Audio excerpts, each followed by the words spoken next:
नमस्कार, आप सभी का स्वागत है यूट्यूब चैनल कुमार फाइनेंस पर। इस वीडियो में हम बात करेंगे कॉफी डे इंटरप्राइजेज लिमिटेड के बारे में। इस शेयर का ट्रैक रिकॉर्ड देखा जाए तो पिछले एक साल में इसने करीब 74-75% का पॉजिटिव रिटर्न दिया है अपने इन्वेस्टर्स को, जबकि पिछले 5 साल में इतना का ही निगेटिव रिटर्न दिया है। पिछले कुछ दिनों में इस शेयर में एक अच्छा मोमेंटम भी बनता हुआ देखा। जब ये न्यूज़ फैला मार्केट में, इसमें कुछ ब्लॉक डील देखने को मिल रहा है, लेकिन एक बार फिर से इसके मोमेंटम को ब्रेक लगता है। हालांकि देखा जाए तो पिछले 3-4 ट्रेडिंग सेशन में स्टॉक मार्केट में एक बहुत बड़ी गिरावट भी आई, जो एक रीजन हो सकता है इसके शेयर प्राइस में डिक्लाइन का। क्या आने वाले टाइम में एक बार फिर से ये शेयर अपने लाइफ टाइम हाई को टच करेगा और करंट लेवल जो करीब 54-55 के आसपास चल रहा है, एक अच्छा रिटर्न देगा अपने इन्वेस्टर्स को? 3-4 साल पहले चले जाए तो इस कंपनी के ऊपर काफी कर्ज का बोझ हो गया था, उसमें थोड़ा बहुत रिडक्शन अब देखने को मिल रहा है। और क्या आने वाले टाइम में ये कंटिन्यू रह सकता है? पिछले कुछ क्वार्टर्स में इसका होल्डिंग हिस्ट्री कैसा रहा है और इस कंपनी का बिजनेस में कैसा प्रोस्पेक्ट बन रहा है, ये कितना सेफ इन्वेस्टिंग और high return point of view से अच्छा रहेगा, ये पूरा डिटेल हम इस वीडियो में स्टॉक एनालिसिस के माध्यम से जाने। उसके पहले मैं कहना चाहूँगा, अगर आप नए हैं इस चैनल पर या अब तक आपने इसको सब्सक्राइब नहीं किया है, चैनल को सब्सक्राइब करके बेल आइकन का बटन जरूर प्रेस करें, ताकि फ्यूचर में आने वाले वीडियो का नोटिफिकेशन आपको मिलती रहे।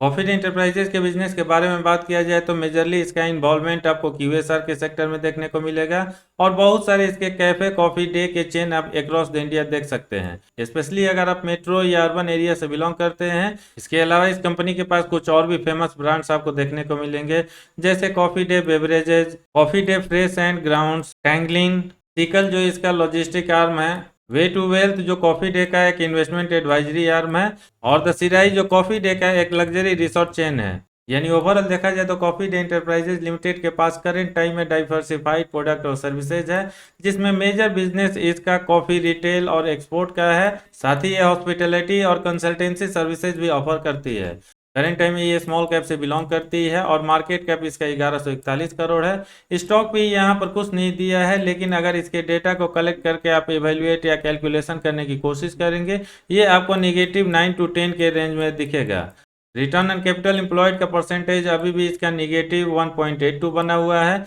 जबकि रिटर्न ऑन इक्विटी भी -4.02% चल रहा है। बुक वैल्यू इसके शेयर मार्केट प्राइस से काफ़ी ज़्यादा आपको देखने को मिलेगा, क्योंकि शेयर का मार्केट प्राइस आपको 54 रुपये के आसपास देखने को मिलेगा, जबकि बुक वैल्यू इसका 171 रुपया है। पिछले एक साल में इसने 29 रुपया 60 पैसा का लो, जबकि 86 रुपया 80 पैसा का हाई बनाया है। वैसे तो पिछले 4-5 सालों से इस कंपनी का परफॉर्मेंस आपको काफ़ी खराब नजर आएगा, चाहे इसका बैलेंस शीट हो, सेल्स ग्रोथ हो या प्रॉफिट ग्रोथ हो। लेकिन पिछले क्वार्टर के रिजल्ट पे आप नज़र डालें और उसका कंपैरिजन इसके पीएस से करके देखें तो काफ़ी ये आपको स्ट्रांग नजर आएगा, क्योंकि इस सेक्टर के लीडर जो देवयानी इंटरनेशनल है, मार्केट कैप के हिसाब से उसका लास्ट क्वार्टर में सेल्स ग्रोथ करीब 100% के आसपास रहता है, जबकि कॉफी डे इंटरप्राइजेज का सेल्स ग्रोथ 158.21% देखने को मिलेगा। क्वार्टरली प्रॉफिट पर नजर डाला जाए तो यहाँ पर देवयानी इंटरनेशनल काफ़ी बड़े मार्जिन के साथ कॉफी डे इंटरप्राइजेज को बीट करती हुई नजर आएगी, क्योंकि उसका प्रॉफिट ग्रोथ 546-47% होता है। नंबर 2 पे आपको सफायर फूड्स का देखने को मिलेगा प्रॉफिट ग्रोथ, क्योंकि ये 246% आता है। और जो 5 कंपनीज का यहाँ पर हम डिटेल देख रहे हैं, उसमें कॉफी डे इंटरप्राइजेज आपको नंबर 4 पोजीशन पर नजर आएगा, क्योंकि उसका प्रॉफिट ग्रोथ 81.96% है। ओवरऑल पिछले कुछ क्वार्टर्स का रिजल्ट देखें cafe coffee day enterprises limited का, तो आपको लगातार ग्रोथ बनता हुआ दिखेगा, क्योंकि सबसे खराब परफॉर्मेंस इस कंपनी का आपको मार्च 2020 में देखने को मिलेगा, जब सेल्स इसका 534 करोड़ का था, लेकिन एक्सपेंसेज इसका 1035 करोड़ हो जाता है, जिसकी वजह से ये कंपनी प्रॉफिट में पॉजिटिविटी की जगह निगेटिविटी शो करती है, और इसका ऑपरेटिंग प्रॉफिट -502 करोड़ हो जाता है, और ओपीएम परसेंटेज यहाँ पर -94% निकल कर आता है। लेकिन इसके बाद से देखेंगे तो लगातार आपको यहाँ पर इंप्रूवमेंट होता हुआ नजर आएगा, और फाइनली दिसंबर 2021 क्वार्टर रिपोर्ट के हिसाब से इसका ओपीएम परसेंटेज पॉजिटिव आता है। हालांकि अगले ही क्वार्टर में एक बार फिर से ये -4% हो जाता है, लेकिन फाइनली जो जून 2022 का इसका क्वार्टर रिपोर्ट आया था, उसके हिसाब से ओपीएम परसेंटेज एक बार फिर से पॉजिटिव होते हुए 11% तक जा पहुंचा है। क्वार्टरली रिपोर्ट भले ही कॉफी डे का आपको अच्छा नजर आएगा, लेकिन annual profit and loss statement अभी भी काफ़ी खराब बना हुआ है, क्योंकि सेल्स इसका लगातार डिक्लाइन की तरफ जा रहा है मार्च 2018 से ही, क्योंकि तब 4142 करोड़ का इसका सेल्स था, जो मार्च 2022 में गिर के 626 करोड़ का हो जाता है। और लगातार कोई भी एक साल आपको ऐसा नहीं देखने को मिलेगा जब इसके सेल्स में डिक्लाइन ना हुआ हो। ऑपरेटिंग प्रॉफिट भी इसके सेल्स ग्रोथ के लाइन में ही जाता हुआ नजर आएगा और यहाँ पर भी आपको कंटिन्यू गिरावट का दौर देखने को मिलेगा। हालांकि मार्च 2020 हो या मार्च 2021 हो, जब कोरोना की वजह से इस सेक्टर को काफी मार पड़ी थी, ऑपरेटिंग प्रॉफिट इसका निगेटिव 357 और 102 करोड़ था। वहां से इंप्रूवमेंट दिखाते हुए फाइनली ये पॉजिटिव ऑपरेटिंग प्रॉफिट देता है मार्च 2022 एनुअल रिपोर्ट में और ये 1 करोड़ तक आ पहुंचा है। ओपीएम परसेंटेज में भी आपको इंप्रूवमेंट देखने को मिलेगा और पिछले 3 एनुअल रिपोर्ट के हिसाब से ये भी इंप्रूव कर रहा है और ये -14, -12% से 0% पर आ चुका है।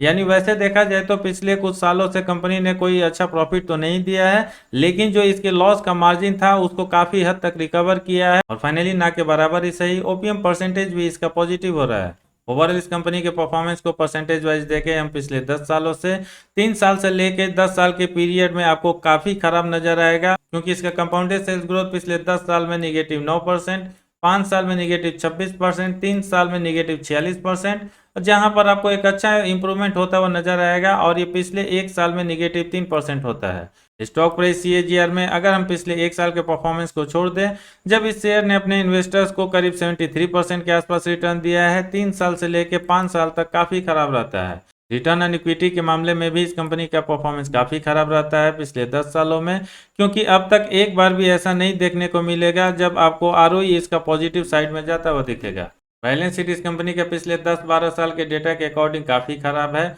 लेकिन अगर पिछले 4-5 सालों के रिकॉर्ड पे नज़र डाला जाए तो ये भी आपको इम्प्रूव होता हुआ नजर आएगा, क्योंकि रिजर्व्स इसका जो मार्च 2018 यानी 5 साल पहले 2166 करोड़ का था, वो फाइनली बढ़ के मार्च 2022 एनुअल रिपोर्ट के हिसाब से 3393 करोड़ तक पहुंचता है। कंपनी के ऊपर कर्ज आपको सबसे ज्यादा मार्च 2019 एनुअल रिपोर्ट के हिसाब से देखने को मिलेगा, जब इसके ऊपर 7214 करोड़ का कर्ज हो जाता है। लेकिन यहाँ से इसके मैनेजमेंट ने काफ़ी अच्छा इंप्रूवमेंट दिखाया है और फाइनली ये आपको डिक्रीज करता हुआ दिखेगा और लेटेस्ट एनुअल रिपोर्ट के हिसाब से ये 1917 करोड़ तक आ पहुँचता है। यानी पिछले 4 सालों में इस कंपनी के ऊपर आपको करीब 5300 करोड़ के आसपास कर्ज कम होता हुआ दिखेगा। दोस्तों मैं यहाँ पर बताना चाहूँगा, अगर किसी भी शेयर का आप शॉर्ट एनालिसिस देखते हैं, पॉजिटिव टू निगेटिव साइड में अगर उसका रेशियो 2:1 रहता है, यानी पॉजिटिव साइड में 2 और उसके निगेटिव साइड में 1 का स्कोर होता है, फिर उसका शॉर्ट एनालिसिस में हम अच्छा परफॉर्मेंस मानते हैं। प्रेजेंट टाइम में कॉफीडे इंटरप्राइजेज लिमिटेड के शॉर्ट एनालिसिस को हम देखें,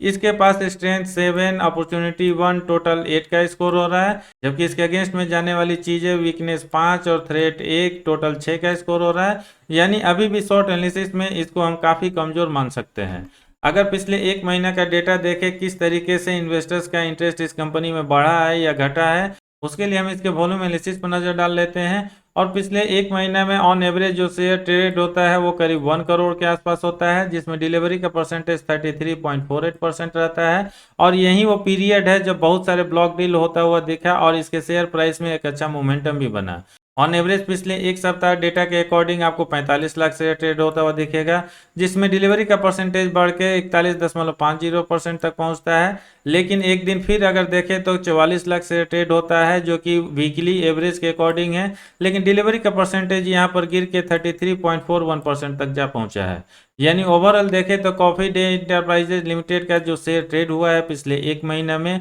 डिलीवरी का परसेंटेज अभी भी रेगुलरली बहुत हाई नहीं बन रहा है, जिसका मतलब है पोजिशनल ट्रेडर हो या mid term to long term investor हो, उनका इंटरेस्ट अभी भी खास इस कंपनी में नजर नहीं आ रहा है। प्रेजेंट टाइम में कॉफी डे इंटरप्राइजेज लिमिटेड के इन्वेस्टमेंट चेकलिस्ट को देखना उतना रेलिवेंट नहीं है, क्योंकि जिस तरीके से इसने अपने लाइफ टाइम हाई 374-75 रुपये से गिर के 14 रुपया 25 पैसा का लो बनाया है पिछले 5 सालों में, निश्चित ही इस कंपनी ने काफ़ी खराब परफॉर्मेंस दिया है, चाहे इसका सेल्स हो, प्रॉफिट हो, ओपीएम हो, जिसकी वजह से इसके शेयर प्राइस पे इतनी ज़्यादा मार देखने को मिली है। इसलिए फॉर टाइम बिंग हमें इसके इन्वेस्टमेंट चेकलिस्ट को इग्नोर करते हैं और इसके होल्डिंग पर नज़र डाल लेते हैं, ताकि हमको एक आइडिया लगेगा जितने भी बड़े इन्वेस्टर्स हैं उनका पोजीशन इसमें इंक्रीज हो रहा है या डिक्रीज हो रहा है। सबसे पहले शेयर होल्डिंग हिस्ट्री में अगर प्रोमोटर्स की हम होल्डिंग देखें तो पिछले 6 क्वार्टर्स में ये घटती हुई नजर आएगी और ये 15.2% जो मार्च 2021 क्वार्टर रिपोर्ट के हिसाब से था, जून 2022 क्वार्टर रिपोर्ट में 13.92% तक जा पहुंचा है।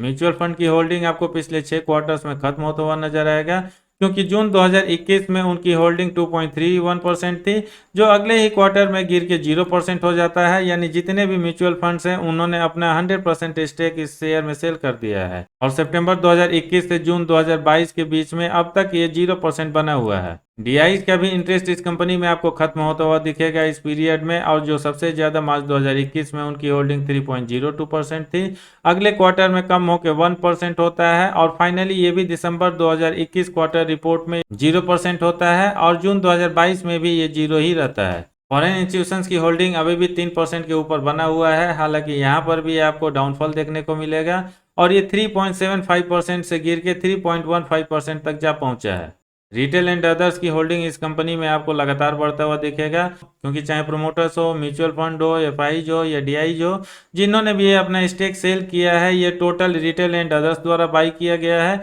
और ये 75.70% से बढ़ के 82.92% तक जा पहुंचा है। फाइनली अगर मैं अपने ओपिनियन की बात करूं कॉफी डे एंटरप्राइजेज लिमिटेड के शेयर में किसी भी रिटेल इन्वेस्टर को क्या करना चाहिए, दोस्तों मैं यहां पर बताना चाहूँगा पिछले कुछ क्वार्टर्स में जरूर इस कंपनी ने अच्छा परफॉर्मेंस दिया है, चाहे इसका सेल्स ग्रोथ हो, प्रॉफिट ग्रोथ हो, या इसके ऊपर जो कर्ज था उसको कम करने की कोशिश की है इसके मैनेजमेंट ने, जो इंडिकेट तो कर रहा है इसके फंडामेंटल इंप्रूव हो रहे हैं, लेकिन अभी भी ये उतना स्ट्रांग नहीं बन रहा है, जिसकी वजह से बहुत ज़्यादा इसमें लोगों का इंटरेस्ट नजर आए, क्योंकि जिस तरीके से बड़े बड़े इंस्टीट्यूशंस ने अपनी होल्डिंग इस कंपनी में या तो खत्म की है या सेल की है, ये कोई अच्छा संकेत नहीं है। एक चीज मैं यहाँ पर और ऐड करना चाहूंगा, करेंट टाइम में जो इसके प्रोमोटर्स की होल्डिंग ऑलमोस्ट आपको 14% के आसपास नजर आएगी, इसमें से भी 50% होल्डिंग उनकी प्लेज है, जो कि एक कर्ज की तरह ही होता है, और भले ही इस कंपनी के ऊपर पिछले कुछ क्वार्टर्स और एनुअल रिपोर्ट में कर्ज कम होता हुआ दिख रहा है, लेकिन प्रोमोटर्स की 50% होल्डिंग अभी भी प्लेज्ड है, जो कि अच्छा संकेत नहीं है।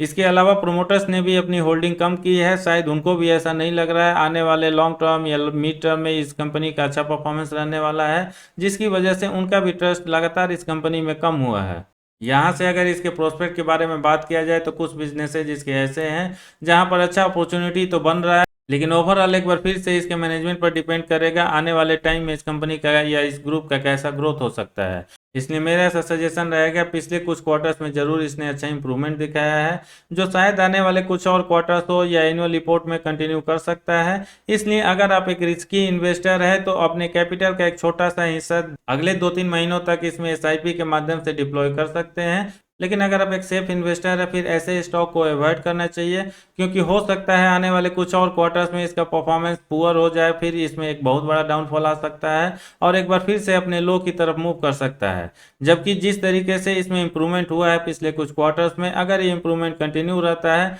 यहाँ से ये शेयर आपको 100% या 200% का भी रिटर्न दे सकता है। दोस्तों ये तो रहा मेरा ओपिनियन, आप क्या सोचते हैं इस कंपनी और शेयर के बारे में, कमेंट करके जरूर बताइएगा। इस वीडियो में इतना ही, उम्मीद करता हूँ आपको पसंद आया होगा, इसलिए लाइक का बटन प्रेस करते हुए अपने सर्किल में उनके साथ जरूर शेयर करें जो कॉफी डे एंटरप्राइजेज लिमिटेड के शेयर में इंटरेस्टेड है। पूरा वीडियो देखने के लिए धन्यवाद। जय हिंद।